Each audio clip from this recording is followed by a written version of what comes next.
Hi, everybody. We need to recover from today's missed class by myself, so I want to go over what I wanted to talk about. Then this shouldn't take too long. The purpose of this lecture is building relations between two tables. You have to build a bunch of these when you start Instagram, so let's do a couple quick ones. So I'm going to create a quick table.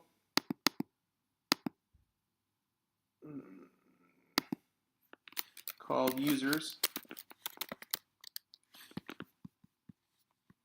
user T. Well, let's call it Insta users. Okay.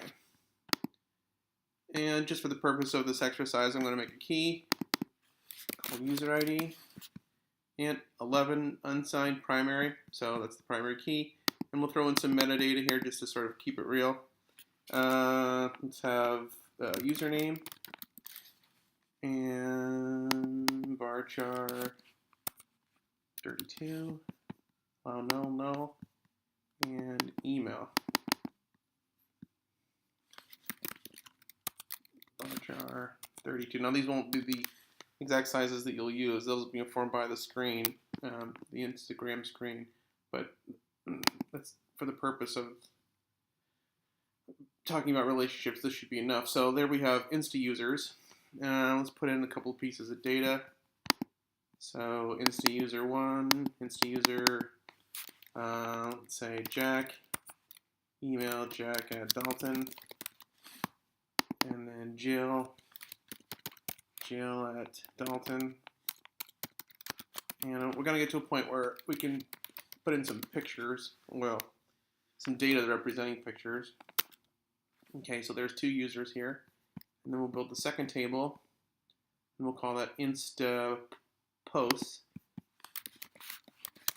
That'll represent the pictures. Okay. So this will be post ID. And integer 11 unsigned. And the most important thing we have to get in is the user ID of the owner. That'll be what the foreign key. So that's int 11 unsigned. This is key. Make sure you put that unsigned. Allow null, no. That we have to know whose picture it is. And then we'll call it picture and varchar and 32. Allow null, no. It should have a picture name. And then caption, which is optional. And then we'll call this varchar 32 as well. These are just random sort of choices, but you'll have to have an informed choice when you actually create the database or this actual table. Allow null. Yeah, you can have a null. Allow null for picture. No. Okay. So we have two tables here, the user table and the photo table. Now you'll have 7 or 8 different tables, but what I wanted to talk about was relationships. Now there's something called referential integrity. Referential integrity says that for every picture there must be an owner. And so to ensure referential integrity, you create what's called a constraint. So this is how you do that.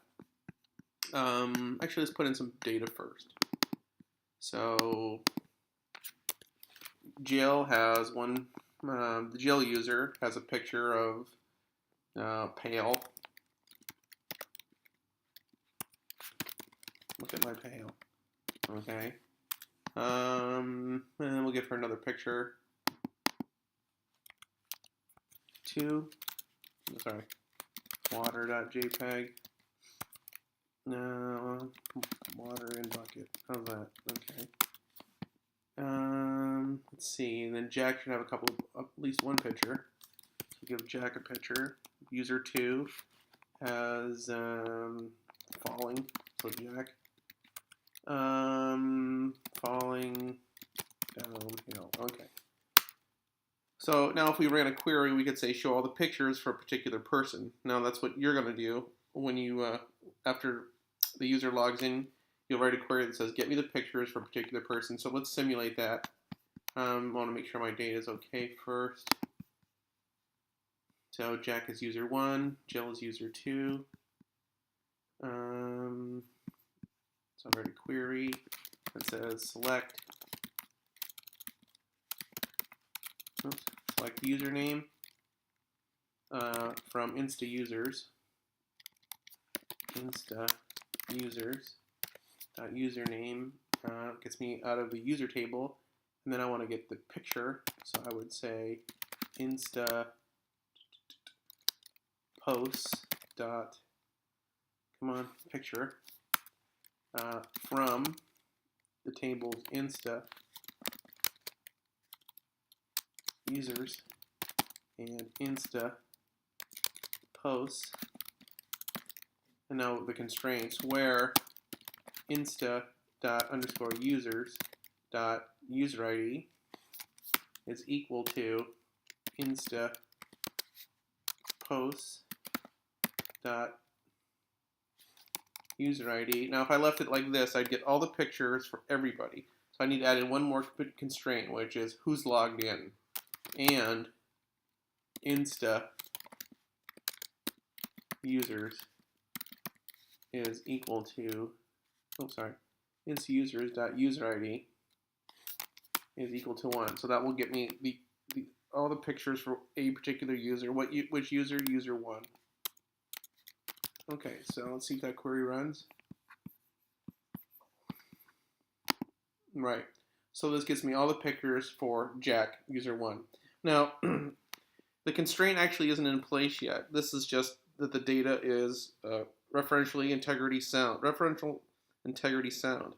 But we have to force this integrity now with a rule. So if you try to put in a picture for a user that doesn't exist, the database will scream real loudly and say, no, you cannot do that. So here's how that is done.